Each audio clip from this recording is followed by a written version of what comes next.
enfermedad hipertensiva del embarazo, ¿ya? Esta clase es muy importante porque no solamente es una clase de pregrado, sino que es una clase en la cual ustedes lo van a usar mucho, con mucha frecuencia. Es una patología obstétrica muy frecuente y la van a usar tanto en su internado como en el SERUM, y si es que se dedican a esta carrera que es la ginecología obstetricia, pues también la van a observar, ¿ya? Entonces, vamos a dar inicio a la clase del día de hoy. Yo soy la doctora Raida Vicuña Segura, soy médico asistente de ginecología obstetricia del Hospital Nacional 2 de Mayo y voy a empezar la clase. A ver. Bueno, para comenzar, hablemos un poco de epidemiología. La enfermedades hipertensivas del embarazo y la preeclampsia de la hipertensión afectan entre un 5 a 10% de los embarazos y su prevalencia ha ido en ascenso debido al aumento de enfermedades cardiometabólicas en las mujeres de edad fértil, ¿ya? Hoy en día, en nuestro país especialmente, en nuestro país han aumentado bastante la tasa y el índice de obesidad, el índice de sobrepeso, el índice de hipertensión, y eso ha hecho que los embarazos se vuelvan más riesgosos. Por lo tanto, esto se afecta pues a nivel de las mujeres. Recordarles que las enfermedades hipertensivas del embarazo, la preeclampsia, es la segunda causa de mortalidad materna y un importante factor de morbilidad materno-fetal. Ya es la segunda causa. ¿Cuál es la primera causa? Hemorragia postparto. La segunda causa, preeclampsia. Siempre los exámenes vienen, ¿cuál es la primera causa? ¿Cuál es la segunda causa? Bueno, la segunda causa es enfermedades hipertensivas del embarazo como preeclampsia. Ahora, en la costa, porque es a nivel en la costa, la primera causa va a ser la preeclampsia, en la costa, pero de manera general, en el Perú es la segunda causa de muerte materna, ¿ya? Por eso es importante tener que identificar todos los signos, síntomas y hacer un buen diagnóstico de esta enfermedad. Enfermedades hipertensivas del embarazo es una complicación cada vez más común, del 5 al 10% de los embarazos. El 20% de estos recién nacidos van a terminar en UCI, ya lo van a ver por qué más adelante. Las causas de mortalidad materna y fetal como la segunda causa que ya les había explicado. Muy bien, ahora hay que definir a qué estamos nos refiriendo con enfermedad hipertensiva del embarazo, enfermedad hipertensiva del embarazo. La COG define la hipertensión si las cifras tensionales son mayor o igual a 140 la sistólica y o mayor o igual a 90 la diastólica, en 2 oportunidades y separadas de al menos 4 horas, ¿ya? Esto es una definición importante. La hipertensión se va a clasificar en un rango severo si es que la presión arterial sistólica va a estar por encima de 160 y o la presión arterial diastólica por encima de 110. Y esta es persistente por más de 15 minutos, ¿ya? Esto es una definición general. Ya más adelante vamos a hablar de la clasificación. En este caso estamos hablando de enfermedades hipertensivas del embarazo. Es una definición de manera general, ¿ya? Entonces, no olviden la presión arterial por encima de sobre 90 y clasifica severa si es que la presión es mayor o igual a 160 sobre 110 por más de 15 minutos, ¿ya? Entonces, hablemos de la clasificación y esto es muy importante. En este cuadrito se va a resumir muy importante lo que es los trastornos hipertensivos del embarazo. Para comenzar, la paciente tiene que estar gestando, obviamente, paciente embarazada con cifras tensionales mayor o igual a 140 sobre 90, ¿no? Si esta presión arterial la encontramos en menos de 20 semanas, la paciente va a ser una hipertensa crónica, ¿ya? Por eso es que la edad gestacional es crucial, determinar cuando una gestante llega a la emergencia o llega a la consulta o llegue en el momento en que nos llegue a nosotros, tenemos que primero ver en qué semana de la gestación se encuentra. ¿Se encuentra en la semana 20, perdón, antes de las 20 semanas o pasado las 20 semanas? Es decir, en la primera mitad del embarazo o la segunda mitad del embarazo. Si es antes de las 20 semanas, se va a calificar como una hipertensa crónica, si la presión arterial es mayor o igual a 140 sobre 90, ¿no? La hipertensa crónica, ya lo sabemos, puede ser de causas esenciales o secundarias, pero va a ser una hipertensa crónica. Pero, ¿qué pasa si después, o sea, diagnosticamos una paciente con hipertensión crónica, supongamos, pero esta pasa las 20 semanas y se le añade la proteinuria, esto ya va a recibir un término diferente.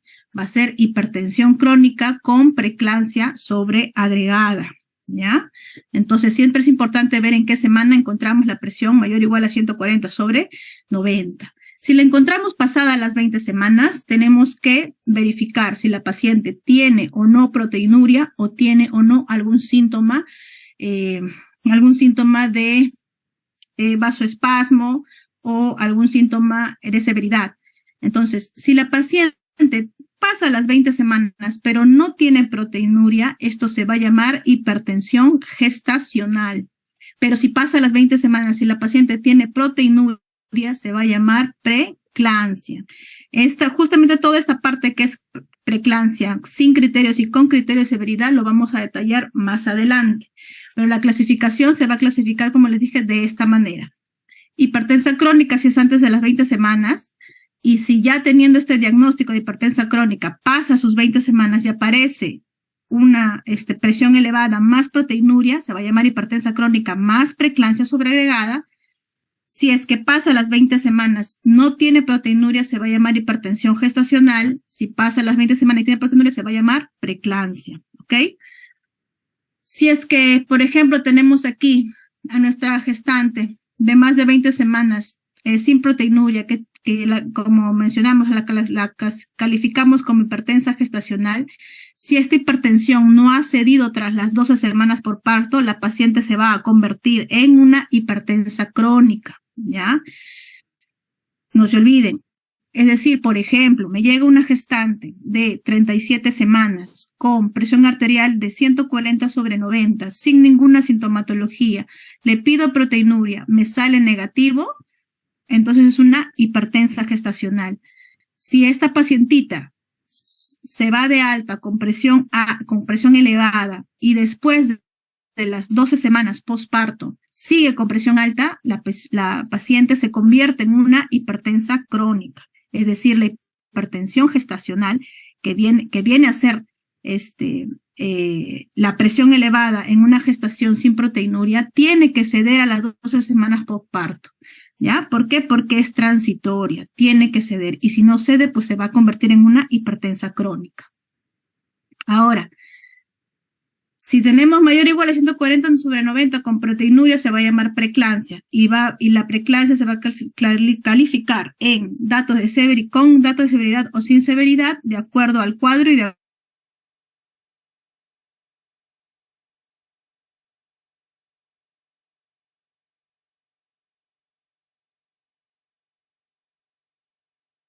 acuerdo al valor del mismo. Estos 4 son importantes y es lo que más les viene en un examen. Ejemplos: paciente, por ejemplo, de aquí hipertensa crónica, paciente de 8 semanas de gestación que viene al control prenatal.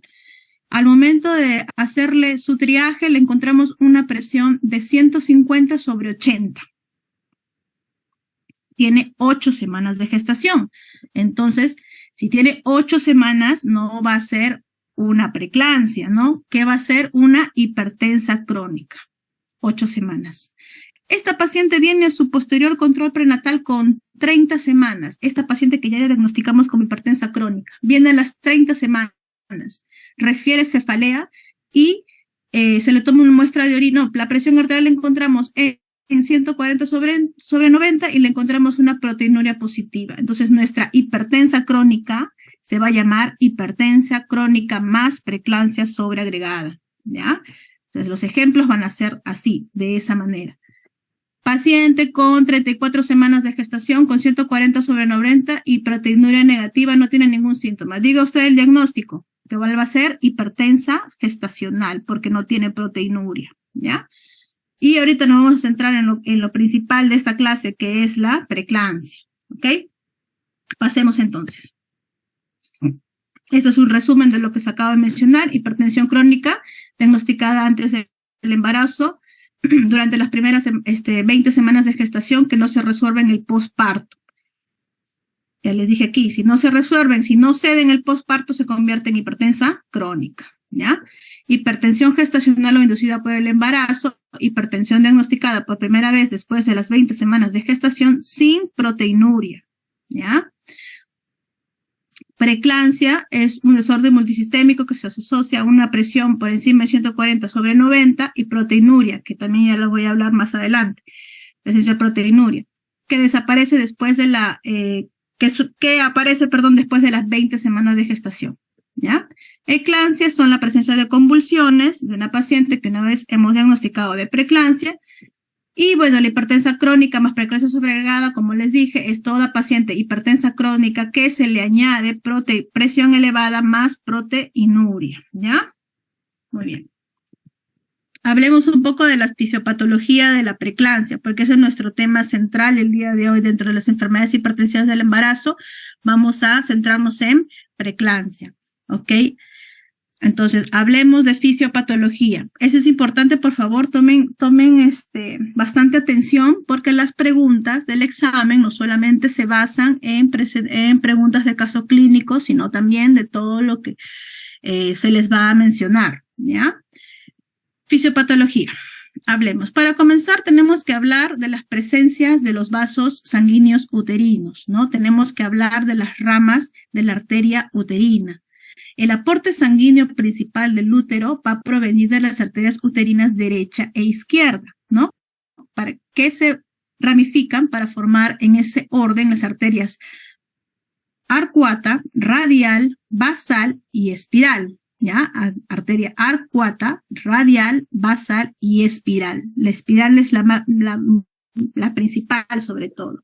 Entonces, arterias uterinas. Vemos acá las ramitas, toda esta parte es el miometrio y estos son el espacio intervelloso de la placenta. Todo el problema va a estar aquí, a este nivel, sobre todo en la arteria espiral. Entonces, una vez entendido esta parte, pasamos a lo que es la placentación. Para comenzar, bueno, ustedes ya han llevado embriología, ya saben la formación del trofoblasto, en formación de trofoblasto, citotrofoblasto, sin citotrofoblasto, ¿no? Sabemos cómo está conformado esta zona. Sabemos que el trofoblasto, el citotrofoblasto y el citotrofoblasto ocurre, pues, en un embarazo normal, una invasión trofoblástica, ¿no? En un embarazo normal. Hay dos invasiones trofoblásticas, la primera invasión y la segunda invasión. La primera invasión va a suceder entre la semana 9 y 12 y esta se va a situar en los segmentos deciduales de las arterias espirales. Y la segunda invasión va a suceder entre las 16 y 22 semanas y va a ser en los segmentos miometriales, las arterias radiales. Ambas invasiones tienen que producir un ensanchamiento de 4 a 6 veces más el calibre original de los vasos, ¿no? Entonces, ¿a qué se debe el ensanchamiento de los vasos, mejor dicho? A estas invasiones, ¿ya? Entonces, nos vamos a esta partecita de aquí, y aquí lo que tenemos es la invasión trofoblástica. A ver, un ratito, vamos acá, ya, aquí nos ubicamos en esta zona de acá, y aquí es lo que va a ocurrir la invasión trofoblástica. Por ejemplo, esto es una normal invasión trofoblástica, como habíamos mencionado, ensanchamiento de 4 a 6 veces más el calibre original de los vasos. Esto es normal. ¿Y qué es lo que sucede en la preeclampsia? Esta pobre invasión trofoblástica va a ocasionar que las arterias espirales, su calibre sea mucho menor, ¿ya? Eso es lo que va a pasar. Para poder entenderlo un poquito más adecuado, lo normal es que haya una buena invasión de las células del trofoblasto para que esta invasión que está pasando, ¿no?, remodele la arteria espiral y que va a causar aumento del flujo sanguíneo y una baja resistencia. El flujo sanguíneo aumenta, ¿no? ¿Aumenta para qué? Para que nutra al bebé, ¿no? Aumenta el flujo sanguíneo y hay baja resistencia. Eso también es debido también a que tenemos que digamos, responsable de todo esto es el factor de crecimiento endotelial vascular. También es responsable de esta buena invasión trofoblástica, de esta buena desarrollo del calibre de arteria espiral. Pero ¿qué pasa en la preeclampsia? La preeclampsia, la mala invasión de los trofoblastos, estamos viendo que no hay una buena invasión trofoblástica, la mala invasión de las células de trofoblasto va a ocasionar que haya un bajo flujo y una alta resistencia, bajo flujo y una alta resistencia. Entonces, muy distinto a lo que están viendo acá arriba. Entonces, si hay una reducción del flujo sanguíneo, es decir, la sangre no va a llegar adecuadamente, ¿qué va a pasar con mi producto? El producto no va a recibir una adecuada irrigación, por lo tanto, esta es la secuencia más común de la preeclampsia en un bebé y esta, ¿cuál es? La restricción del crecimiento intrauterino, que un bebito no me crezca, ¿no? Y bueno, y la consecuencia de las altas resistencias en la arteria espiral va a ocasionar consecuencias maternas, que ya la vamos a ver más adelante. Entonces, después han descubierto, esta es la teoría más aceptada, ojo, ¿por qué? Porque después hay muchas otras teorías que hablan, ¿no?, de otros factores inmunológicos y otras cosas más que también se aceptan, pero esta es la principal, ¿ok? No los voy a aburrir con las otras teorías, porque son las menos aceptadas, que también están en estudio, pero esta es la mejor. Después hay teorías inmunológicas, teorías genéticas que también se aceptan, pero la principal, ¿no?, la teoría de la preeclampsia es esta. La mala invasión del trofoblasto. Cualquiera persona que le haga una pregunta a ustedes y le diga ¿por qué? ¿Cuál es la causa del problema en la placenta? La mala invasión trofoblástica. Entonces, ¿esto qué nos va a ocasionar? ¿Qué nos va a ocasionar finalmente la mala invasión de la célula de trofoblasto? Nos va a ocasionar disfunción endotelial. Entonces, vamos a observar que todo este problema que está habiendo, lo vamos a observar durante 2 etapas, ¿ok? La primera etapa,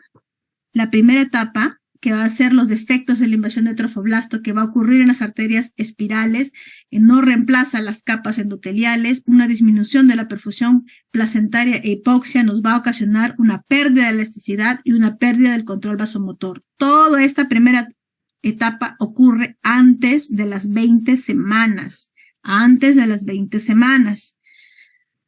Posterior a esto, ¿qué va a pasar? Todo esto nos va a ocasionar estrés oxidativo, liberación de factores antiogénicos, alteración de la función endotelial, aumentan los vasopresores, disminuye los agentes vasodilatadores y todo esto nos va a ocasionar vasoconstricción y aumento de la resistencia vascular periférica. Va a activar la cascada de coagulación y por lo tanto va a haber un aumento de agregantes plaquetarios y una disminución de antiagregantes plaquetarios. Toda esta segunda etapa, ¿ya?, que es la alteración de la función endotelial a nivel de muchos órganos que vamos a observar, muchos órganos, entre ellos, por ejemplo, principalmente el riñón, todas estas consecuencias, ¿no?, y esta consecuencia también de los vasos sanguíneos lo vamos a observar a partir de las 20 semanas, ¿ya?, toda esta parte. Por eso es que se dan cuenta que los síntomas en la preeclampsia ocurren más que todo en qué nivel, a partir de las 20 semanas, ¿no? Todo el inicio de la falla, de toda la consecuencia de la preeclampsia, en las primeras semanas no vamos a observar nada.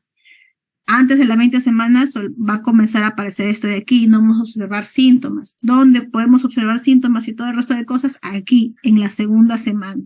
La primera semana se va a tratar todo en base a vasos, en base a daño de capa endotelial, a aumento de la pérdida de elasticidad, todo eso se va a pasar las primeras semanas y las consecuentes siguientes 20 semanas va a ocurrir el resto que le acabo de mencionar, ¿ya?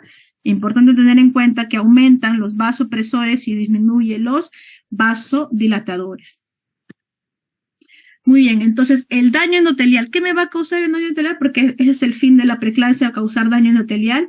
Me va a causar trasudado de plasma con una disminución de la volemia, me va a causar vasoconstricción, el trasudado de plasma y la disminución de la volemia me va a causar aumento de la permeabilidad vascular y edema, es por eso que aparece en nuestras pacientes con preeclampsia, edema, ¿no? Edema lo que va a aparecer.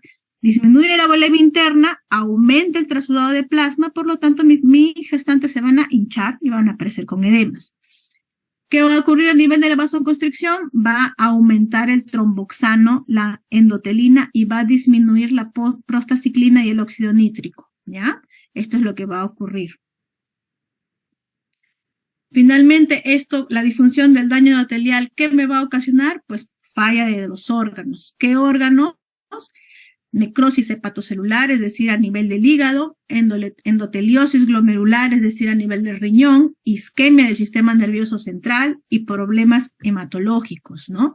Cuando hay necrosis hepatocelular me va a ocasionar que mis pruebas de función hepática van a comenzar a alterarse, por eso es que también en nuestra preeclampsia que aparece disfunción del hígado, por eso es que vamos a ver elevación de las transaminasas. ¿Qué va a pasar a nivel del riñón? La endoteliosis glomerular me va a ocasionar proteinuria y esto una insuficiencia renal aguda que puede llevar ya a una crónica. ¿Qué me va a pasar a nivel de mi isquemia, de mi nivel del sistema nervioso central? Isquemia, edema cerebral, hiperreflexia, cefalea, alteración visual, lo que comúnmente llamamos escotomas, y esto me puede ocasionar las eclampsias, las convulsiones, finalmente el stroke, que puede ser los accidentes cerebrovasculares y demencia vascular, ¿no? Mis gestantes en las eclampsias que se producen, accidentes cerebrovasculares, se mueren de eso, usualmente, de eso. Problemas hematológicos, pues, ¿qué va a haber? La hipertensión arterial nos va a causar edema, trombocitopenia, alteración de la coagulación, HELP, CIDED, que ya vamos a hablar más adelante también de nuestro HELP, tiene una definición muy aparte, más adelante lo vamos a hablar, pero finalmente el fin de la preeclampsia es todo lo que están viendo acá, la falla de los órganos. Las pacientes, cuando fallecen de preeclampsia, pues van a fallecer usualmente casi siempre, por ejemplo, de disfunción a nivel del sistema nervioso central y de todo lo que están observando acá. O sea, esa es ya función de, digamos, disfunción de la falla multiorgánica, como así le llamamos, falla de órganos. Ahora, esto es otra cosa también muy importante, por favor, estén muy atentos a esto, porque también es pregunta de examen. Pregunta de examen aquí, pregunta de examen en ENAM, pregunta de examen en residencia. Y inclusive de esto ustedes pueden tomar en cuenta qué pacientes tenemos que tener mucho cuidado al momento que llega con nosotros a la consulta, a la emergencia, en su SERUM o en donde estén. Los factores de riesgo. Los factores de riesgo, aquí estamos observando dos cuadros en los cuales uno es del UpToDate y el otro es de la COG. Casi siempre usamos el de la COG, así que por eso me voy a centrar en ello. Están comparativos los del UpToDate, pero vamos a centrarnos más aquí en lo de la COG. Factores de riesgo de preeclampsia. Dentro de ellos, la nuliparidad, ¿ya? ¿Cuál es el factor de riesgo de preeclampsia? Nuliparidad. Sí, nuestras primeras gestantes, las que son las primeras gestaciones, es un factor de riesgo de preeclampsia.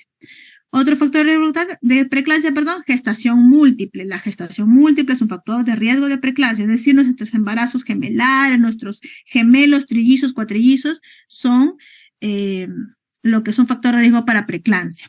Preeclampsia en gestaciones previas, esta es la más importante, por así decirla.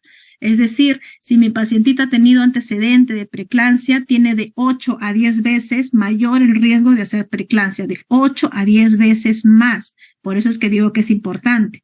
Por eso, cuando llega una paciente, es bueno preguntarle a una anamnesis: señora, ¿en su anterior embarazo ha tenido algún antecedente, algún problema? Ah, sí, doctora, me dio preeclampsia. Ah, entonces, ¿qué pasa? Pasa que en esta gestación también la puede desarrollar. Tiene de 8 a 10 veces hacer mayor riesgo de preeclampsia.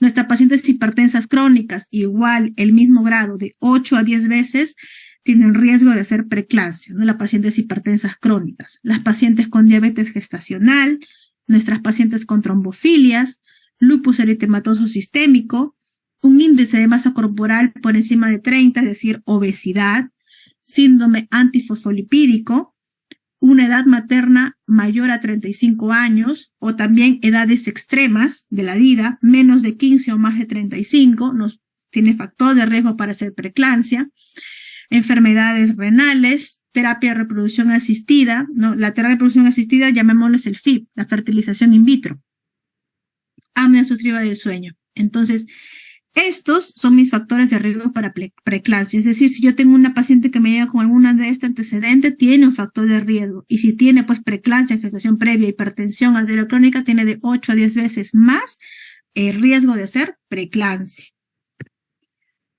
Ahora, entonces, vamos a hablar acá sobre los estadios, para que ustedes puedan observar como les había mencionado. El estadio 1, que sucede cuando sucede antes de las 20 semanas, y el estadio 2, que sucede después de las 20 semanas. Vemos aquí los factores de riesgo que les hablé: nuliparidad, las edades extremas, tener enfermedades con comorbilidad, ¿no? Antecedente de hipertensión, diabetes, problemas renales, ¿no? Tenemos factores de riesgo maternos, factores de riesgo fetales, como hablamos, las gestaciones múltiples, o sea, los embarazos gemelares, y factores de riesgo genéticos. Entonces, como están observando, los factores de riesgo, ¿no? Y el origen es multifactorial. Eso también recuérdenlo, el origen es multifactorial. ¿Qué va a ocurrir? Va a haber una mala remodelación de las arterias espirales. Mala remodelación. Aquí estamos viendo que es lo normal que el calibre aumente. ¿Qué va a pasar en la preeclampsia? El calibre va a disminuir. Va a haber una anormal placentación. Esto va a ocasionar que la placenta presente hipoxia e isquemia, y finalmente también que va a haber a nivel de la mamá una disfunción del sistema endotelial, ¿ya? Todo esto, estos factores que estamos viendo, en donde aumentan los factores antiangiogénicos y disminuye los angiogénicos, los factores, nos van a hacer propensa a la formación de trombos.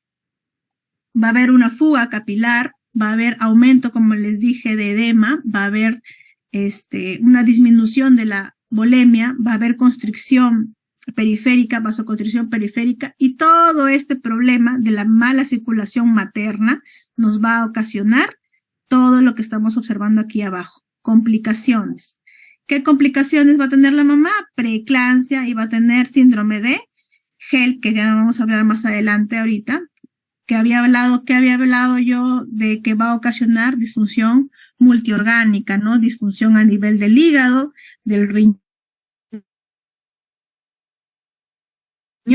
del sistema vascular, del cerebro, y también no nos olvidemos de nuestros bebitos, que va a ocasionar complicaciones fetales. Dentro de ellos, el principal, la restricción del crecimiento intrauterino, es decir, un RCU, esos bebitos que son de bajo peso, los bebitos RCU, que son los que se encuentran menor al percentil 3 de crecimiento, o percentil menos de 10, pero con alteración del Doppler.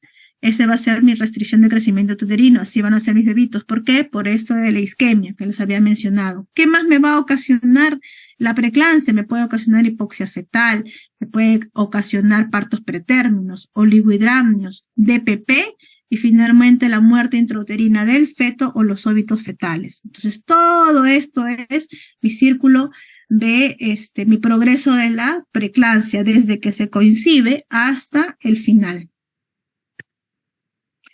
Entonces, ya terminando, ya entendiendo por qué o cómo se forma la preeclampsia, vamos a hablar de esta enfermedad que es la segunda causa de muerte materna, preeclampsia.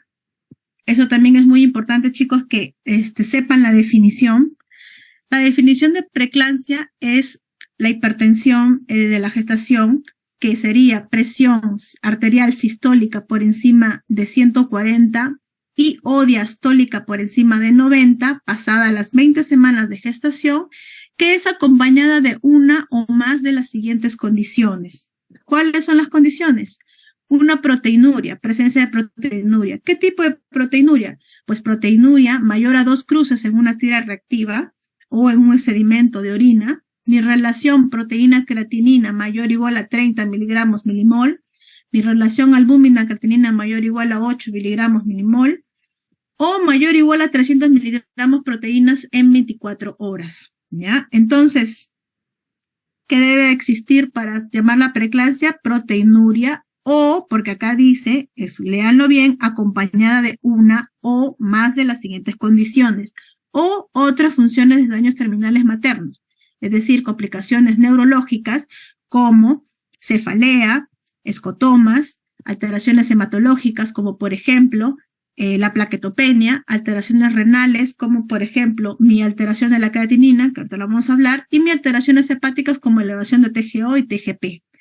Entonces, doctora, dígame usted, si me llega una paciente que tenga 30 semanas y me viene su presión arterial de 140/90 y le encuentro plaquetopenia, ¿es o no es preeclampsia, doctora? Con proteinuria negativa. Estamos viendo que la definición acá dice acompañada de una o más de las siguientes condiciones, ¿ya? Una o más. Entonces, antes nosotros pensábamos que la preeclampsia siempre era presión alta más proteinuria, y que si no había proteinuria, pues no era. No, está bien, no es así, pero tiene que haber una disfunción de daño de órgano terminal para también llamarlo preeclampsia, ¿ya? Entonces, tengan en cuenta eso, chicos. Muy distinto es que me venga una gestante de 140/90 con proteinuria negativa y sin ninguna sintomatología ni ningún daño de órgano. Eso es muy distinto. ¿Qué hablamos? ¿Qué definición es esa? Es una hipertensión gestacional, ¿no? Entonces, volvemos a repetir. ¿Qué es la preeclampsia? Presión arterial por encima de 140, mayor o igual a 140/90 pasadas las 20 semanas de gestación en presencia de una de estas condiciones. Presencia de proteinuria o disfunción de órganos terminales maternos. Esa es mi definición de preeclampsia. Entonces, mi definición de preeclampsia, porque esta es la definición general, yo a esto le tengo que añadir, como se dice, el apellido. Esto es el nombre y le voy a añadir el apellido. ¿Cuál va a ser mi apellido? Pues me voy a tratar sobre preeclampsia con criterios o sin criterios de severidad. Antiguamente, a muchos más años anteriores, la preeclampsia se clasificaba como leve, moderada o severa. Últimamente lo clasificaron como leve o severa, pero ahora actualmente ya no se coloca ese término. ¿Qué término se coloca actualmente? Preeclampsia sin criterios de severidad y preeclampsia con criterios de severidad, ¿ya? Si ustedes por ahí escuchan que alguien dice preeclampsia leve o preeclampsia severa, pues ya está ese término desfasado. Sí, algunos médicos lo utilizan, sí, porque, bueno, no algunos médicos son de edad, son antiguos, y para ellos siempre va a existir ese término, pero ya no existe. Actualmente, todas las guías, especialmente la guía de la COG, la FIGO, todas las guías, actualmente hablamos de preeclampsia sin criterios de severidad y con criterios de severidad. La sin criterios de severidad antiguamente se llamaba leve y la con criterios de severidad se llamaba severa, pero ahora es sin y con, ¿ya? Entonces, pasemos al diagnóstico de preeclampsia sin criterios de severidad. El diagnóstico de preeclampsia sin criterio de severidad se va a hacer después de la semana 20 de la gestación hasta las 6 semanas posparto, ¿ya? Después de las 20 semanas hasta las 6 semanas posparto. Es una presión arterial mayor o igual a 140/90. Ojo que estoy acá hablando de los dos términos, de la sistólica y de la diastólica. ¿Qué quiere decir? ¿Qué quiere decir esto, doctora? Que si me llega una paciente gestante de 120/90 y con proteinuria positiva, ¿va a ser una preeclampsia? Pues sí, porque tiene la diastólica alterada. Aprendan a separar las dos unidades de sistólica y diastólica, no las asocien juntas. ¿Por qué? Porque aquí también fallan mucho en los exámenes. Se les dice 110/90 y dicen, está normal, porque la sistólica está normal. No dejen de lado la diastólica, ¿ok? Entonces, presión arterial mayor o igual a 140/90 y la presencia de una proteinuria mayor a 300 miligramos en 24 horas o 30 miligramos en tira reactiva, llámese proteinuria semicuantitativa, o porción proteína creatinina mayor a 0.3, o también, como dije, la presencia de 2 cruces en un sedimento o también en una tira reactiva. Entonces, esta es nuestra definición de sin criterios de severidad. Ahí están dándose cuenta, sin criterios de severidad, ¿ya? ¿Cuándo mi paciente va a tener un diagnóstico de preeclampsia con criterios de severidad? Va a ser si la presión arterial sistólica va a ser igual o mayor a 160, ¿no? La sistólica, y la diastólica mayor o igual a 110. Es decir, 160/110, ¿no? Aquí aplica lo mismo que el anterior.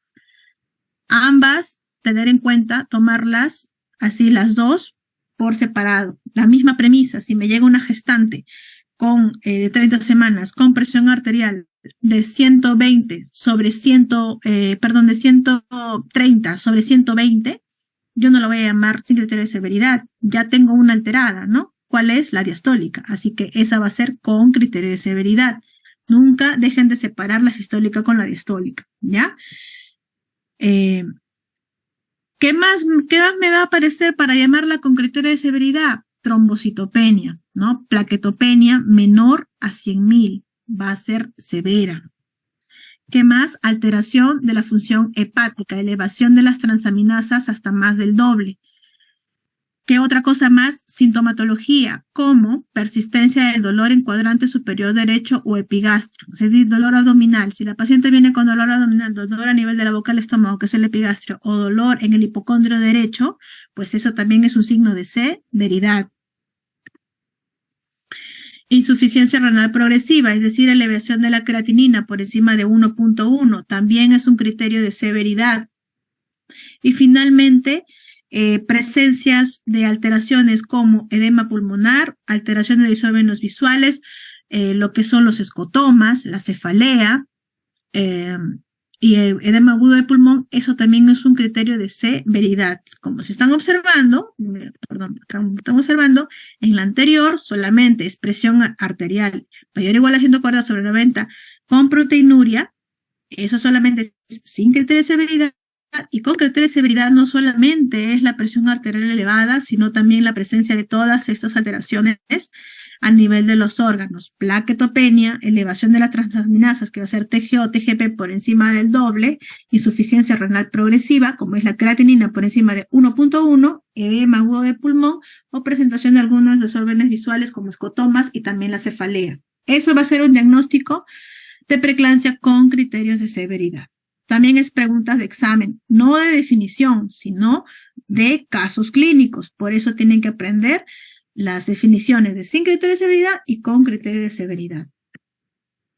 Ahora, ¿cuáles son las medidas preventivas de la preeclampsia? No sé, se ha estado hablando, eso es la verdad es muy controversial sobre las medidas, digamos, la detección temprana de las pacientes con preeclampsia y las medidas preventivas, pero es lo único que tenemos a la mano para tratar de prevenir que la paciente pueda desarrollar esta enfermedad, ¿no? Entonces, hay que tratar de aplicarlas nosotros también para poder hacer que nuestras pacientes no terminen haciendo esta enfermedad que pueda correr en riesgo su vida. ¿Cuáles son las medidas preventivas de la preeclampsia? Bueno, para comenzar, nuestro control prenatal tiene que ser siempre, una vez nosotros sospechando de un embarazo y confirmándolo, tenemos que iniciar nuestro control prenatal. ¿Por qué es importante iniciar el control prenatal? Porque en el control prenatal nosotros vamos a tener nuestras definiciones de nuestros antecedentes, saber si la paciente es una hipertensa crónica, saber si es diabética, saber si la paciente ha tenido en su gestación anterior una preeclampsia, si ha tenido algún problema. ¿Qué más vamos a ver en nuestra tarjeta de control prenatal? Pues nuestra presión arterial, nuestra primera presión arterial, y ahí vamos a poder detectar a nuestras pacientes con factor de riesgo para poder saber actuar o para poder saber prevenirlas. Por eso es importante nuestro control prenatal. Vamos a observar ahí, como les mencioné, el control de la presión arterial. ¿Qué otra cosa más es importante para nuestra detección temprana de la preeclampsia o por adoptar una medida preventiva de preeclampsia? Pues la toma del Doppler de las arterias uterinas, ¿ya? El examen Doppler de las arterias uterinas, principalmente las que nos pueden detectar a tiempo el riesgo de ser preeclampsia, es tomada entre la semana 11 y la semana 13.6, es decir, 13 semanas con 6 días, es decir, antes de las 14, ¿ya? Que se puede realizar por vía abdominal o transvaginal. Esto es importante, esto ya con más detalle y abordaje se le hace a los residentes, pero para ustedes, por cuestiones básicas, el Doppler de arterias uterinas es un examen de manera preventiva para poder detectar a tiempo si nuestra paciente va a tener riesgo de hacer preeclampsia o no. El IP tiene que ser mayor a percentil 90 para decir que la paciente tiene riesgo de ser preeclampsia y posterior, por ejemplo, RCIU. Nosotros los ginecólogos, cuando hallamos una Doppler arteriouterina alterada en estas semanas, llamémosla ecografía genética, porque la genética se realiza en esas semanas, de las 11 a las 13.6. Si encontramos un IP mayor al percentil 90, nosotros colocamos paciente con factor de riesgo de hacer preeclampsia y RCIU. Eso es lo que colocamos nosotros los ginecólogos. Entonces, ahí nos damos cuenta que esta toma de Doppler arteriouterinas es importante. Por eso, si yo tengo una paciente que viene y me dice, doctora, en mi anterior embarazo terminó en preeclampsia, sacaron a mi bebito a las 30 semanas, pesó 1,1 kg y bueno, otra vez estoy embarazada. Entonces yo tengo que tomar en cuenta, mejor le mando a hacer su Doppler de arterias uterinas para ver si tiene o no riesgo de hacer, y si tiene riesgo de hacer, pues me voy a mi segunda parte, que es la toma de medicación. Según estudios, la aspirina es uno de los medicamentos que se les da a las pacientes, ¿no?, con factor de riesgo de hacer preeclampsia, sobre todo las que tienen Doppler de arterias uterinas alteradas.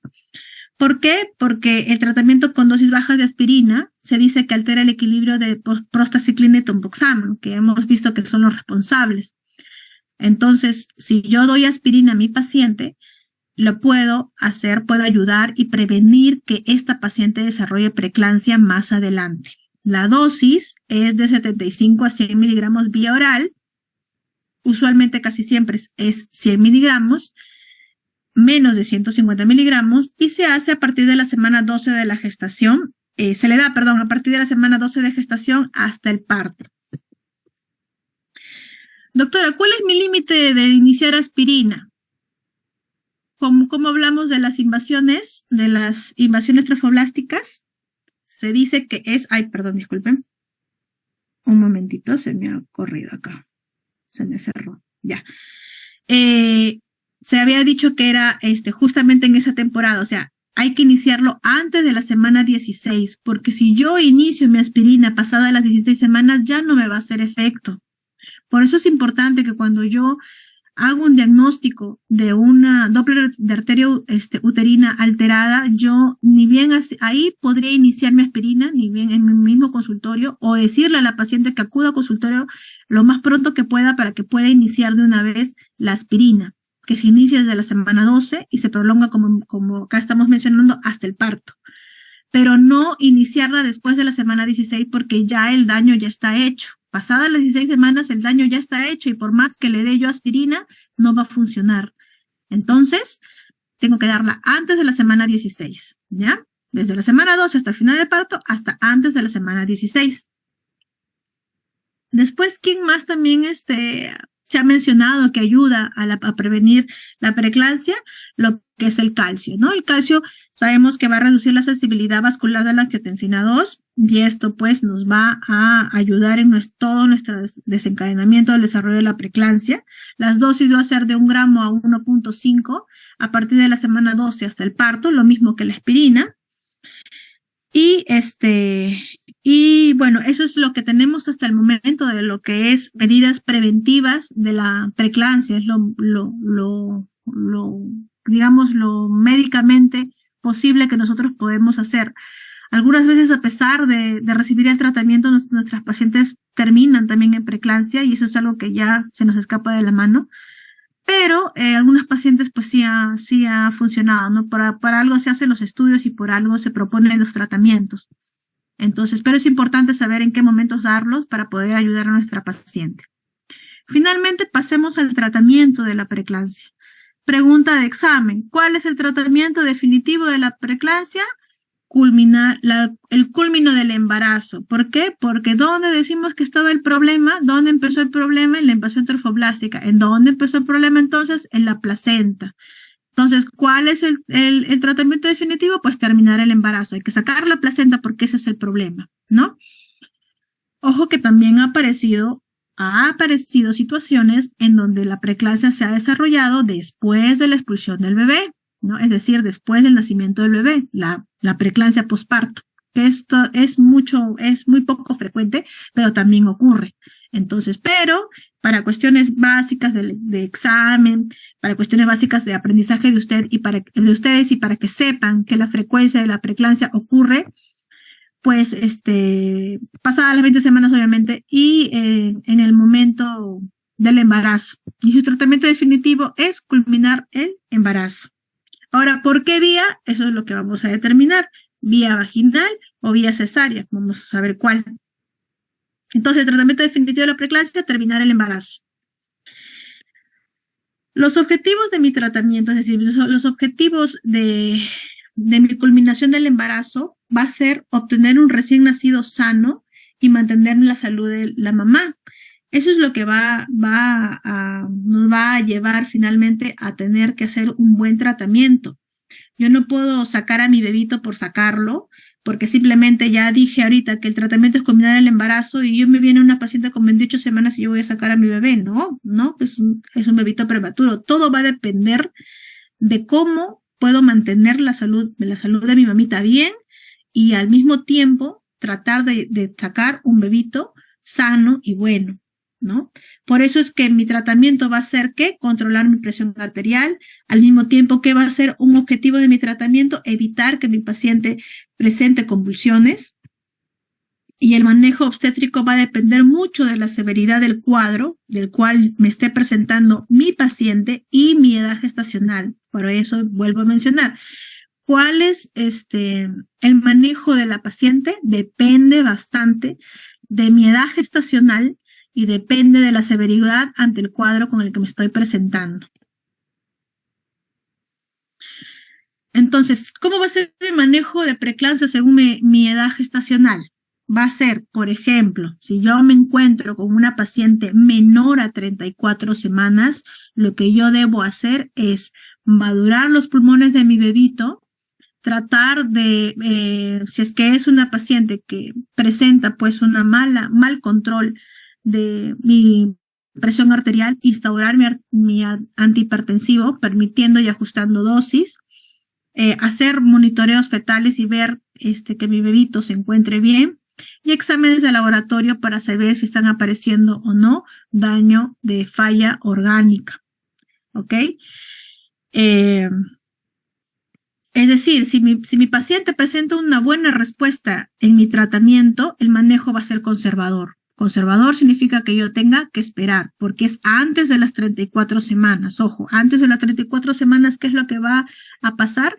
Que va a pasar que mi embarazo todavía no está completo, ¿no? Por así decir, la maduración pulmonar de mi bebito no está completa. Por lo tanto, mi objetivo va a ser que mi bebito al menos pueda completar su maduración pulmonar y el manejo va a ser conservador, tengo que esperar. Pero ¿qué pasa si yo presento una hipertensión arterial que comienza a descontrolarse o presenta tener signo de severidad o presenta haber un daño materno o un daño fetal? Pues ya mi conducta ya no va a ser conservadora, voy a tener que actuar, ¿no? Entonces, si hay respuesta al tratamiento, el manejo va a ser conservador, siempre y cuando mi presión arterial se encuentre controlada y no haya signos de severidad. Ya el tratamiento va a ser así, conservador. Y dentro de mi tratamiento conservador tengo que garantizar la maduración pulmonar de mi fetito, tengo que controlar la presión arterial de la mamá, tengo que garantizar que mi fetito se encuentre bien, por eso hago pruebas de bienestar fetal, y tengo que hacer exámenes de laboratorio para garantizar que mi mamita se encuentre bien, que no haya ninguna disfunción de daño de órganos, ¿no? Si hay una mala respuesta a todo esto, pues interrumpimos el embarazo, ¿ok? Y sacamos al bebé. Entonces, ¿cuándo yo voy a dejar de hacer un manejo expectante? ¿Cuándo voy a excluir mi manejo expectante? Si mi presión arterial no controlada, si mi presión arterial se encuentra en un rango severo y esta no es no controlada, o sea, no se está controlando, por más que yo le doy antihipertensivos, no controla, continúa elevándose, continúa aumentando o persiste. Entonces yo ya no voy a continuar una conducta expectante, voy a tener que sacar a mi producto. Si la paciente presenta una cefalea persistente al tratamiento, ¿no? Si la paciente, recuerden que la cefalea es un signo premonitorio de eclampsia, de convulsión. Entonces, si yo controlo mi presión arterial, probablemente la cefalea pues disminuya o desaparezca. Pero si a pesar de mi tratamiento persiste con cefalea, pues eso es un indicio de que mi paciente puede convulsionar. Por lo tanto, yo ya no continúo con mi manejo expectante, ¿ya? Culmino el embarazo. Si presenta dolor a nivel de epigastrio o dolor superior derecho que no responde a analgésicos, bueno, eso también hay que tener entra un poco de controversia porque usualmente no se suele dar analgésicos para esto. ¿Por qué? Porque ya cuando hay dolor a nivel de hipocondrio derecho, ¿no? ¿Qué está ubicado ahí? El hígado, ¿no? Entonces, si hay daño a nivel de hígado porque va a haber dolor, significa que me va a hacer un signo premonitorio de una rotura hepática. Entonces, eso ya es daño de un órgano. Por lo tanto, yo tengo que culminar mi embarazo. Accidente cerebrovascular, ni que hablar, un ACV, yo no voy a dejar que siga la gestación, tengo que culminarlo. Si hay un infarto en miocardio, si presenta el síndrome de HELP, que ahorita lo vamos a hablar, si hay disfunción renal que empeora, es decir, la creatinina comienza a elevarse, de 1.1 a más o hasta 2 veces su valor inicial comienza a elevarse, pues también me está indicando que sigue el daño, que el daño de órgano blanco continúa, es más, persiste o aumenta, progresa. Si hay edema de pulmón, si hay eclampsia, o si hay sospecha de DPP, que es el desprendimiento prematuro de placenta. No sé si habrán llevado su clase de hemorragias de la segunda mitad, pero el DPP es una de las consecuencias a veces de preeclampsia. La preeclampsia puede ocasionar DPP, que es desprendimiento prematuro de placenta, por lo tanto fallecimiento del bebé. Entonces, si yo sospecho de un DPP, no voy a seguir esperando, tengo que sacar a mi bebé, tengo que terminar el embarazo. Si es que yo le hago, eso es con respecto a la mamá, y con respecto a mi bebé, si es que mi bebito pues comienza a presentar pruebas fetales anormales, como un monitoreo alterado, un monitoreo fetal alterado, un perfil biofísico fetal alterado, pues lo saco. Muerte fetal, ni qué hablar, ¿para qué mantener el bebito adentro? Un feto sin expectativa de supervivencia al momento del diagnóstico materno, es decir, si yo le encuentro una anomalía fetal que va a ser incompatible con la vida y la paciente me está haciendo preeclampsia, ¿para qué esperar? Lo saco. Si tiene prematuridad extrema, es decir, menos de 24 semanas, si mi bebito es menos de 24 semanas, ¿ya para qué? Si yo tengo una paciente que tiene una preeclampsia que está descontrolándose, ¿para qué seguir esperando? Si ese bebito no tiene una viabilidad con menos de 24 semanas, no ha desarrollado pulmones, no ha ganado, no va a tener el peso adecuado para poder sobrevivir, no ha terminado de desarrollar muchos órganos. Entonces, prematuridad extrema, pues ya ¿para qué? ¿Para qué tenerlo? Se tiene que sacar. Y bueno, alteración del Doppler fetal, ¿ya? Como el flujo persistente inverso diastólico de la arteria umbilical, que eso ya es un tema de residencia, obstétrica, pero para cuestiones de ustedes, como le dije, estos son los que van a excluir de un manejo expectante. Con estos de aquí yo ya no tengo que continuar el embarazo, tengo que terminarlo, mejor dicho, con lo que está aquí. Ahora, si yo puedo mantener mi embarazo, mi pacientita me va bien, todo lo normal, ¿qué medicamentos son los que tengo que usar? Doctora, ¿qué medicamentos voy a usar? El tratamiento de la presión arterial, para comenzar, tenemos estos 4 medicamentos, ¿ok? Que estamos viendo acá. Metildopa, hidralazina, nifedipina y labetalol. Pregunta de examen de pregrado, pregunta de NAM, pregunta de internado, pregunta para hasta residentado. ¿Cuál es el tratamiento electivo de la preeclampsia? Es el labetalol, ¿ok? Labetalol. Recién se ha instaurado en el Perú, no lo teníamos anteriormente, recién se ha instaurado y se está instaurando muy poco a poco. En el extranjero lo usan bastante, el labetalol. El labetalol es un antihipertensivo de acción rápida, ¿ok? Tanto nifedipino como el labetalol son antihipertensivos de acción rápida. Los de acción lenta o de mantenimiento es la metildopa con la hidralazina, pero los rápidos son labetalol y nifedipino. A la cabeza el tratamiento así a secas, como le dije, pregunta de examen, labetalol. Tratamiento electivo de preeclampsia, labetalol, ¿ok? Lo que más usamos en el Perú, el nifedipino. Es por eso que ustedes cuando están en sus prácticas de ginecología, habrán observado que cuando llega una gestante con preeclampsia, con criterio de severidad, con una presión elevadísima, queremos bajarle rápido, pues le damos nifedipino. Pero ¿qué hacemos antes de darle nifedipino? Tenemos que hidratar a nuestra paciente, porque el nifedipino es un hipotensor de excelencia, ¿no? Y lo que va a ocasionar es bajar la presión bruscamente. Y si nosotros no hemos hidratado a nuestra paciente, pues nuestra nuestra paciente se va a desmayar. Por eso que hidratamos y damos nifedipino. Es lo que usualmente tenemos en los hospitales a la mano. Si tuviésemos la betalol, pues usaríamos el betalol, pero usamos el nifedipino. ¿Y quiénes son nuestros antihipertensivos de mantenimiento? Pues el metildopa, que es lo que también más usamos nosotros. El metildopa, que ya es lo que lo ven a la paciente en hospitalización, que está teniendo pues dosis de metildopa, es lo que tenemos acá. Acá están las dosis y acá están los valores máximos de dar de los medicamentos antihipertensivos. Entonces, los de control urgente de la presión arterial, la betalol, hidralazina y nifedipino, ya, el abetalol, como le mencioné, miren, su inicio de acción es de 1 a 2 minutos, la hidralazina de 10 a 20 minutos, un poquito más, y el nifedipino es de 5 a 10 minutos. Por eso es que usamos la betalol y nifedipino, ¿no? ¿Cuáles son los únicos problemas? Que en nuestro nifedipino puede ocasionar una taquicardia y dolores de cabeza, o también desmayos por la presión por la bajada brusca de la presión. Y el abetalol, la taquicardia, es menos común, tiene menos efectos adversos, pero tenemos que evitarlos en mujeres con asma, enfermedades miocárdicas, o problemas cardíacos, ¿no? Entonces, estos son mis dos antihipertensivos más usados, nifedipino y la betalol, ¿ya? Y el que más usamos, el nifedipino. En nosotros, los médicos que trabajamos, por ejemplo, en hospitales como MINSA, usamos nifedipino. Ahora, ¿qué complicaciones materno-fetales me va a dar la preeclampsia? Aquí observamos todos los que tenemos aquí a la mano, ¿no? El daño endotelial, ¿en qué termina? Como les mencioné, insuficiencia renal, alteraciones a nivel cerebrales como un accidente cerebrovascular o eclampsias, insuficiencias a nivel del corazón, un CID o plaquetopenia, daño a nivel de la retina y visual, por eso es que a veces las pacientes presentan escotomas, que son la alteración en la visión, que va a ocasionar a nivel de mi hígado la elevación de las transaminasas, rotura hepática, un hematoma o rotura hepática.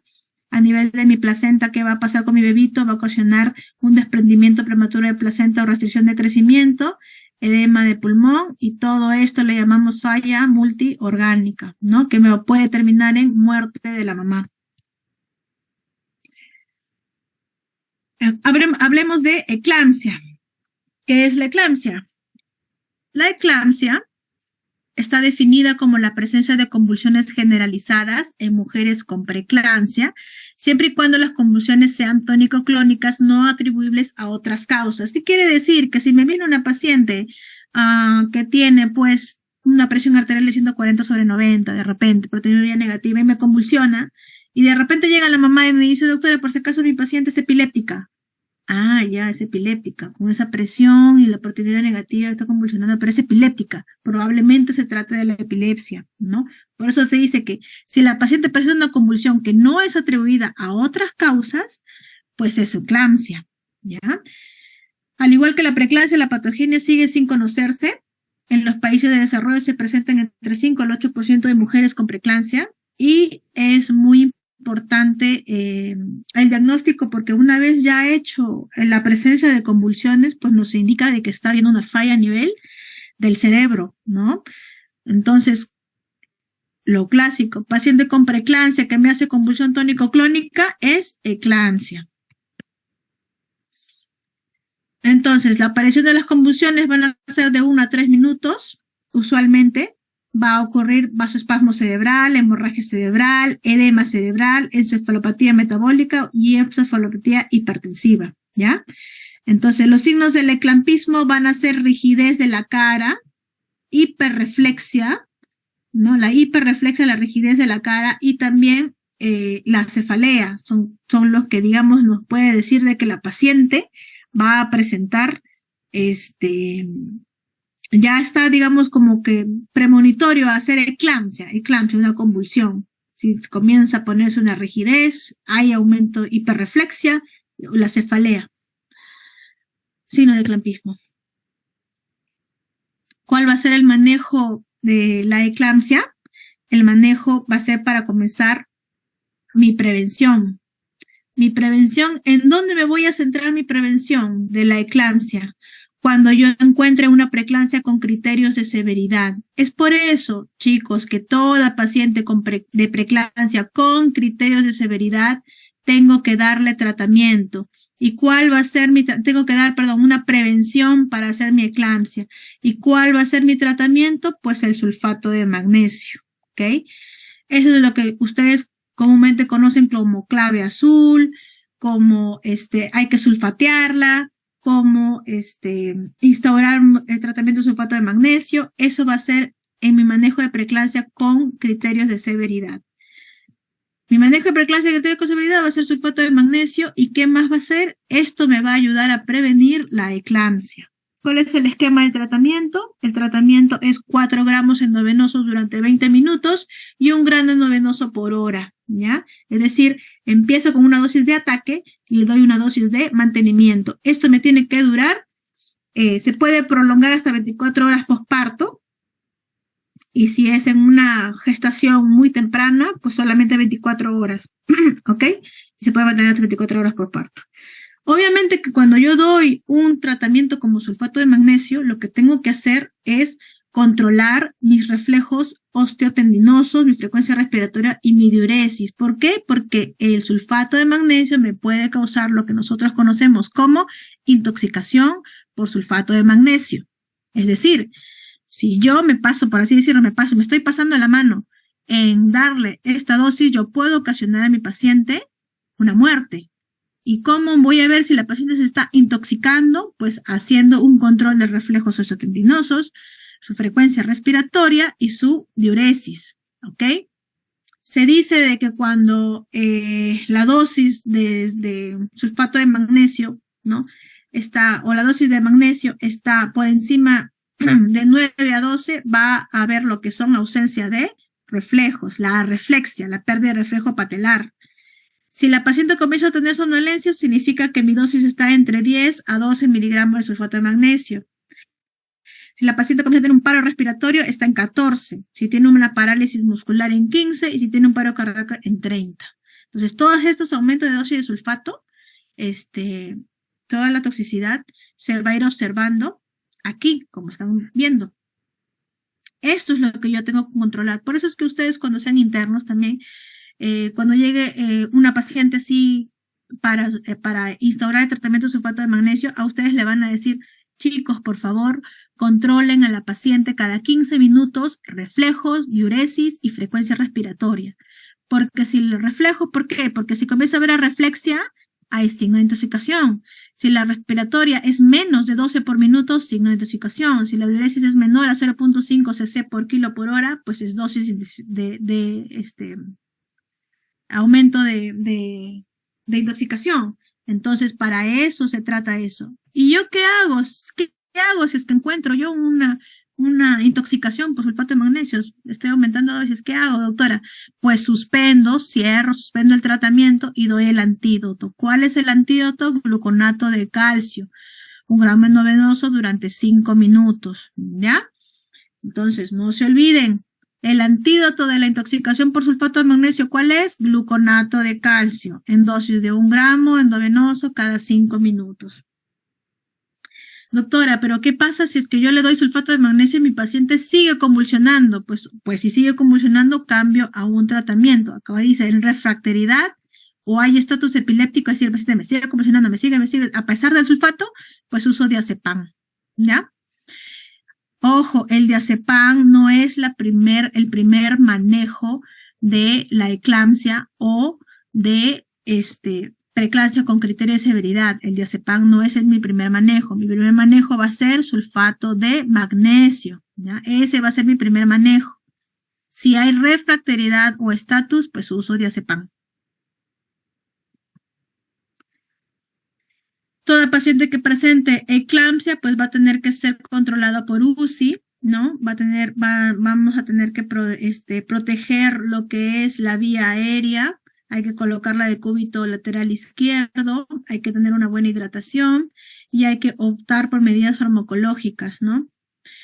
Aquí dice manejo de la eclampsia, interrupción del embarazo al cesar las convulsiones. Bueno, obviamente no se va a operar en plena convulsión, pero ni bien cesan las convulsiones, pues se culmina el embarazo. Es decir, mi manejo de eclampsia, aparte de darle el tratamiento con sulfato de magnesio, va a ser terminar el embarazo, escuchen, independientemente de la gestación. Independientemente de la gestación. Es decir, no me va a importar si la paciente tiene 24, 25, 26, 27, 30, 32, 34. No me va a importar las semanas que tenga la paciente. La eclampsia se tiene que culminar la gestación. Entonces, ¿cuál va a ser mi culminación de gestación inmediata? Pues la cesárea. La cesárea. Por eso, manejo de la eclampsia, aparte del sulfato de magnesio, culminar el embarazo independientemente de la edad gestacional. ¿Ya? Listo. Hablemos de síndrome de HELP. El síndrome de HELP se le denomina a una serie de alteraciones a nivel de ciertos órganos que nos puede ocasionar la preeclampsia, usualmente la preeclampsia con criterio de severidad. La incidencia de preeclampsia severa es del 4 al 12%, afecta del 0.1 al 0.6% de los embarazos. Un 30% se dice que aparece en un puerperio inmediato dentro de las primeras 48 horas y a veces un 20% cursa con presión normal, algún 20%, raros. El síndrome de HELP es una complicación del trastorno hipertensivo del embarazo y se va a caracterizar por sus siglas en inglés, como están observando ahí. La H de hemólisis. La hemólisis va a ser microangiopática y lo que vamos a observar es no solamente vamos a observar la hemoglobina baja, sino vamos a observar esquistocitos en nuestro frotis de lámina periférica. Por eso es importante que pedir un hemograma, ¿no? Porque en el hemograma vamos a ver la hemoglobina y aparte de eso un frotis de lámina periférica para ver nuestra presencia de esquistocitos. La H de hemólisis, la EL de elevación de las enzimas hepáticas, ¿no? Liver, elevation liver, elevación de las enzimas hepáticas. Mayor a 2 veces el límite de superior o mayor a 70, ¿ya? O la bilirrubina también mayor o igual a 1.2. Si yo tengo estos dos valores, la AST o la TGO, por encima de 2 veces el límite superior, es decir, más de 70, bilirrubina por encima o igual de 1.2, pues esa es elevación de enzimas hepáticas. Y low plaquet, que viene a ser conteo plaquetario disminuido, ¿ya? Low plaquet. Menor a 100.000, plaquetas menor a 100.000. Todo esto es HELP. Entonces, doctora, caso clínico, paciente de 32 semanas que viene con presión arterial de 140/90. Refiere cefalea. Al examen, a los exámenes de laboratorio encuentro una hemoglobina en 8, plaquetas en 90.000, TGO y TGP en 100. Diga usted diagnóstico, preeclampsia sin criterio de severidad, preeclampsia con criterio de severidad, eclampsia, síndrome de HELP, ninguna de las anteriores. ¿Qué vendría a ser esto? Un síndrome de HELP, porque tiene todo lo que acabamos de mencionar ahorita. Hemólisis, elevación de transaminasas y plaquetas disminuidas. Eso es el síndrome de HELP. Ahora, el síndrome de HELP, ¿cuáles van a ser sus signos o síntomas? Porque a veces esta alteración a nivel de la sangre lo podemos a veces traducir en signos y síntomas. ¿Qué va a presentar la paciente? Como va a haber elevación de las funciones hepáticas, lo que va a presentar es el típico dolor abdominal a nivel de epigastrio e hipocondrio derecho. Un 70% de estas pacientes, de pacientes con síndrome de HELP, presentan este síntoma. Un 84% presentan presión arterial elevada, un 74% proteinuria, un 36% náuseas y vómitos, un 30% cefaleas y fotopsias, un 5% ictericia, un 9% alteración hemorrágica, un 5% dolor a nivel del hombro.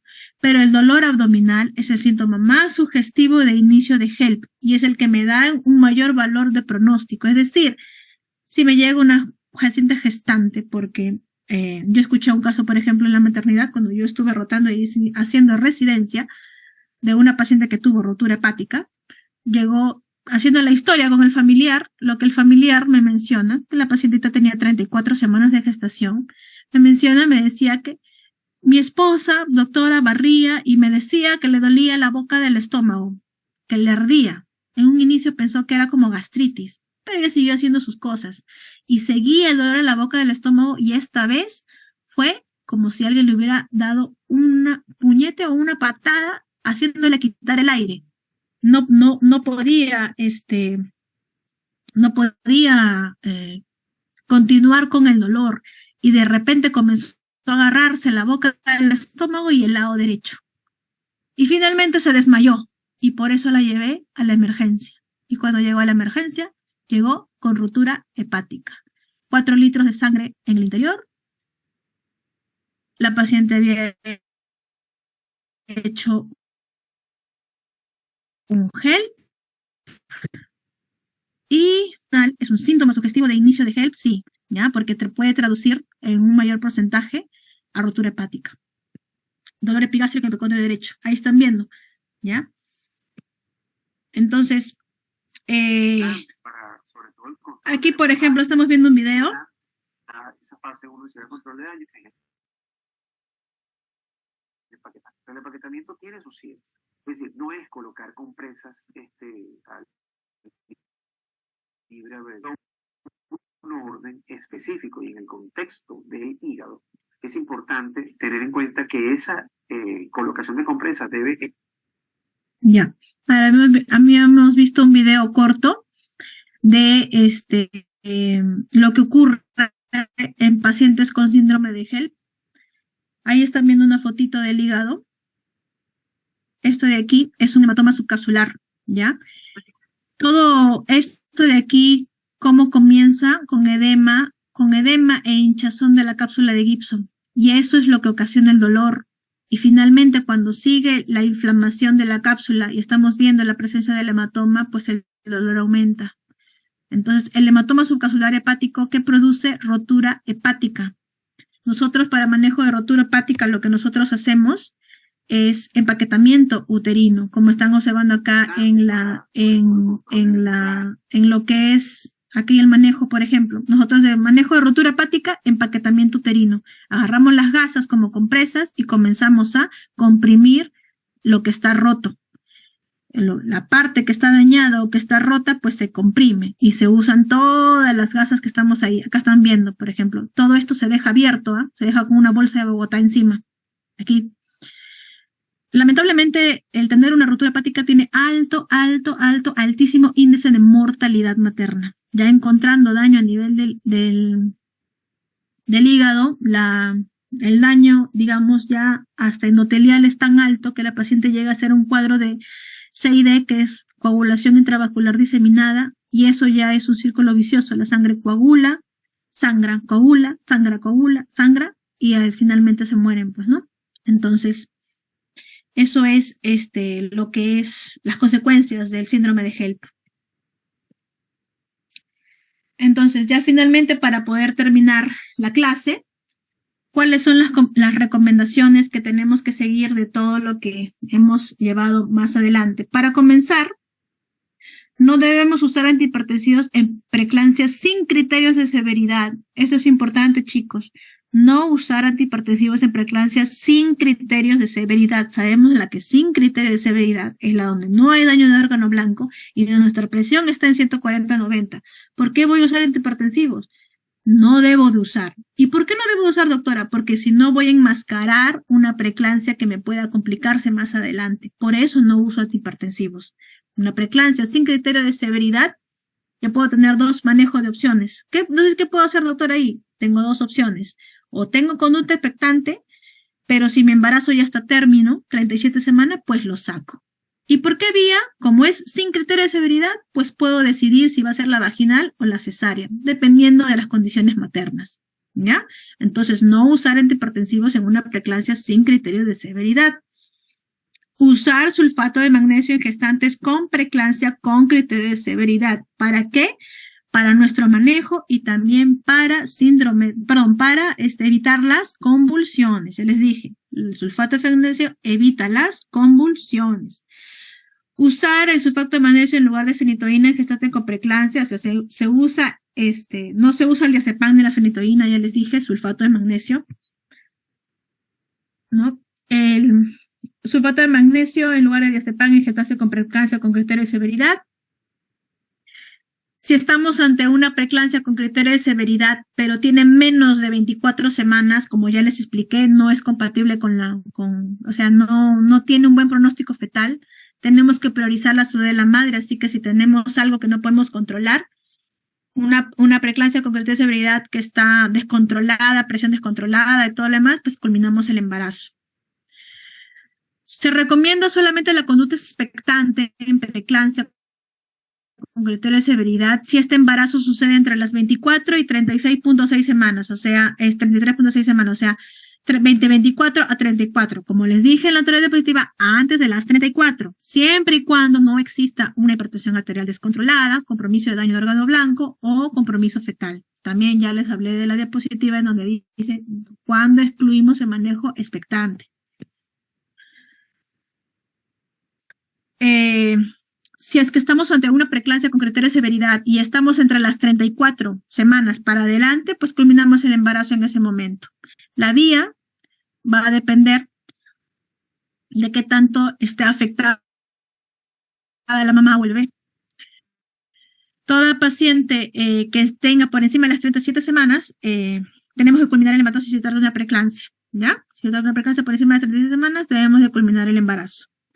No recomendamos usar el uso de esteroides en síndrome de HELLP. Algunos estudios indican de que algún tratamiento para el síndrome de HELLP dicen que son los esteroides y corticoides, pero no es recomendable su uso. No se ha demostrado que su uso sea el adecuado para esto. Finalmente tenemos, siempre tener en cuenta las indicaciones, como les mencioné, del uso de aspirina y suplementos de calcio para prevención de preeclampsia, ¿ya? El suplemento de calcio de 1 gramo por día, de la aspirina menos de 150 miligramos por día, que se inicia de las 16 semanas y se puede extender hasta el momento del parto, 36 semanas o momento del parto. No se sugiere el uso de vitamina D, ¿ya? Algunos también otros estudios dicen no, que dar antioxidantes o vitamina D ayuda, no se ha demostrado. Los únicos demostrados hasta ahora es el calcio y la aspirina.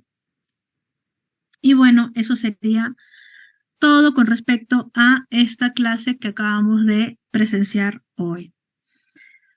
¿Alguna pregunta, chicos, con respecto a la clase? ¿Algo que les haya quedado duda? ¿Algo que quieran preguntar sobre la clase?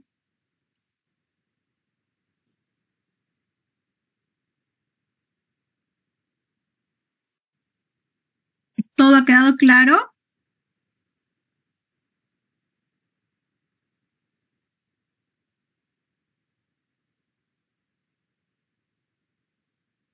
Sí, doctora, todo claro. Ya. A ver, entonces, si todo ha quedado claro, vamos a ver si tengo por acá. Ay, vamos a ver acá. Si todo ha quedado claro, vamos a repasar esto.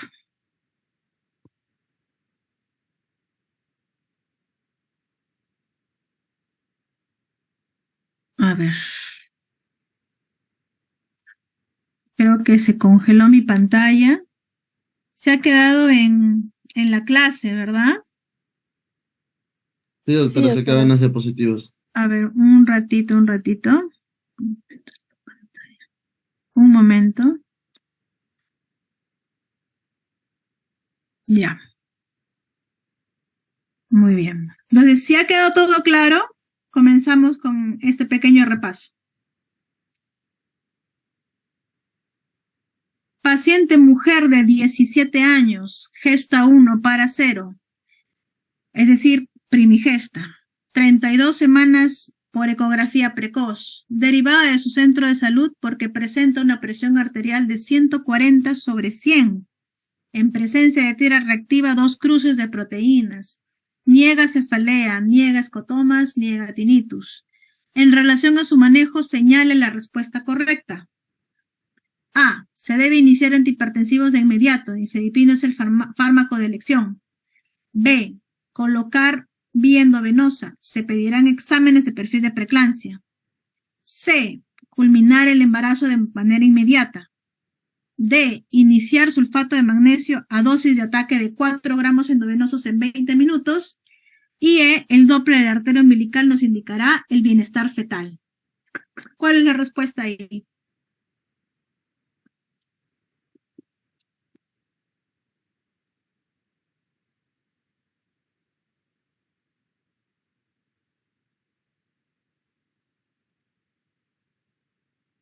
La E, doctora.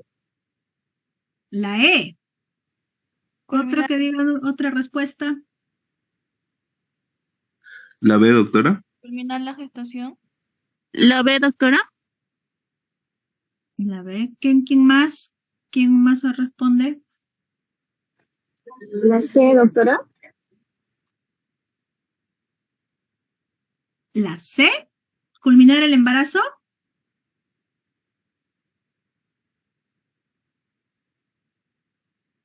La B, doctora. La B, doctora. Ya. Entonces, vamos primero haciendo el diagnóstico, porque para hacer un manejo hay que hacer el diagnóstico, ¿verdad? 32 semanas, presión de 140/100, hasta ahí, la presión de 140/100, ya estamos ante una enfermedad hipertensiva del embarazo. ¿Tiene proteína positiva? Ok. Y niega cefaleas, cotomas, tinnitus. Ah, ya, es una preeclampsia sin criterios de severidad. No hay ningún criterio de severidad, ni por presión arterial, ni por sintomatología. Tiene 32 semanas de embarazo. ¿Qué dije con respecto al manejo? Que hay que ver la pronóstico fetal y pronóstico materno. Mi mamita no tiene criterio de severidad. Entonces, ¿qué puedo hacer? Una conducta expectante, ¿no? Pero ojo, solamente tengo hasta el momento la presión y mis síntomas. ¿Qué hay de mis exámenes de laboratorio? ¿Qué hay de mi TGO, TGP? ¿Qué hay de mi plaqueta? ¿Qué hay de todo eso? No lo sé, ¿no? Entonces, ¿se debe iniciar antihipertensivo de inmediato ni fedipinos de conexión? Pues no. No se inicia antihipertensivo porque no estoy ante una preeclampsia con criterio de severidad ni tampoco estoy ante una hipertensión arterial descontrolada, así que no voy a usar eso. Culminar mi gestación de inmediato, ¿por qué? Si hasta el momento solamente tengo el dato que es una preeclampsia sin criterio de severidad, hasta ese momento tengo ese dato. ¿Por qué culminaría mi embarazo? Yo culminaría mi embarazo si se trata de una eclampsia, de un HELP, o si hay algún daño de órgano materno, un compromiso fetal o un compromiso materno en el cual ya no se tenga que esperar, pues culmino mi embarazo inmediatamente, con 32 semanas, ¿no? Siendo una preeclampsia sin criterio de severidad, pues yo adopto una conducta expectante hasta obviamente asegurarme de que se trate de una preeclampsia sin criterio de severidad. ¿Inició sulfato de magnesio? Mucho menos, no estamos hablando de una preeclampsia con criterio de severidad. ¿El Doppler arterio umbilical nos indicará el bienestar fetal? Bueno, podría decirse que sí, pero ante este caso se trata de una preeclampsia sin criterio de severidad.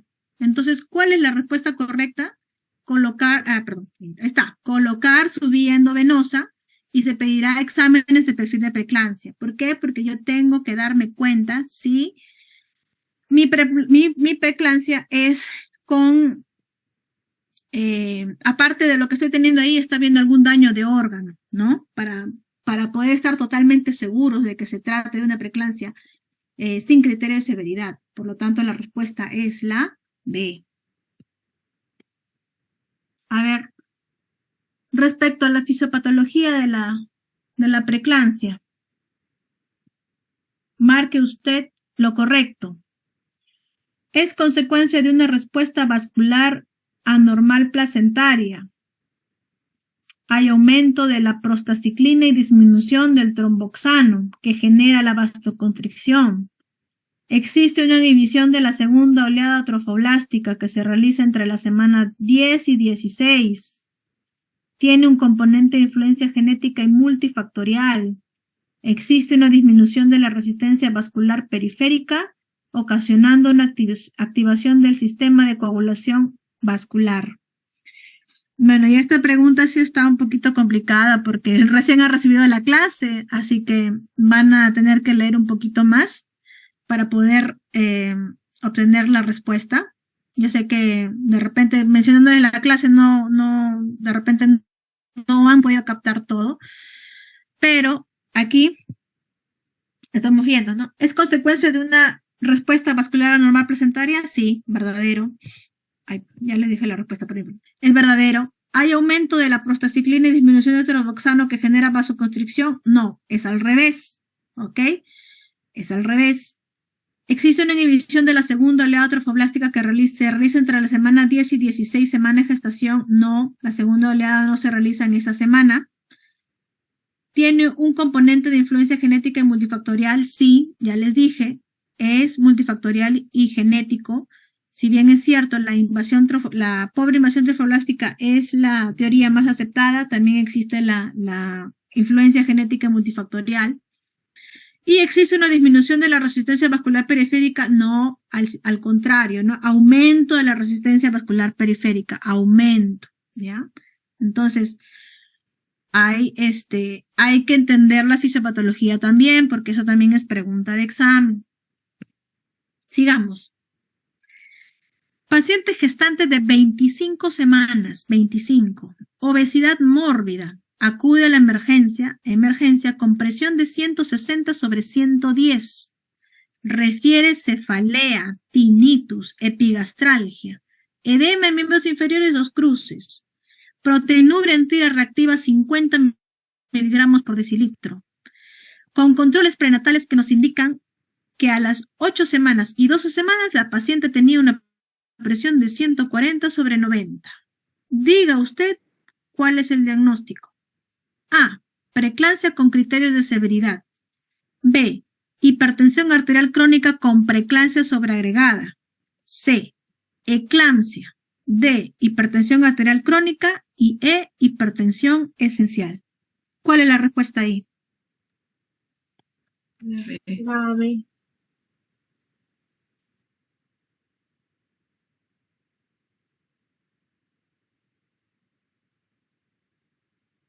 A ver, estoy viendo ahí la pantallita también, porque no había visto su pantallita de mensajes. Dice B, B, B, B.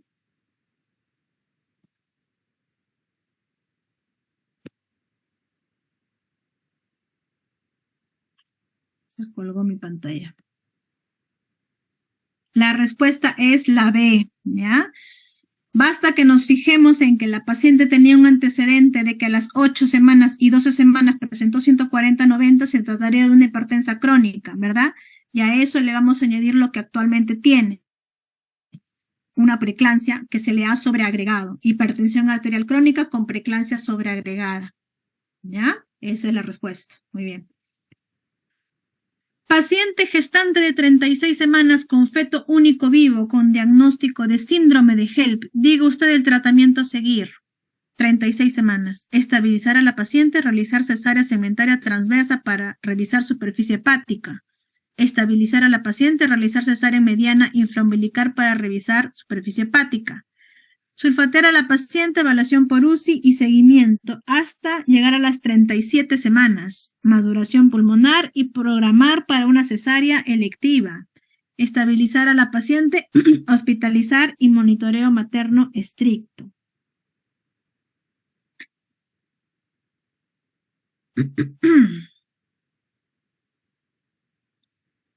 ¿Cuál es la respuesta ahí?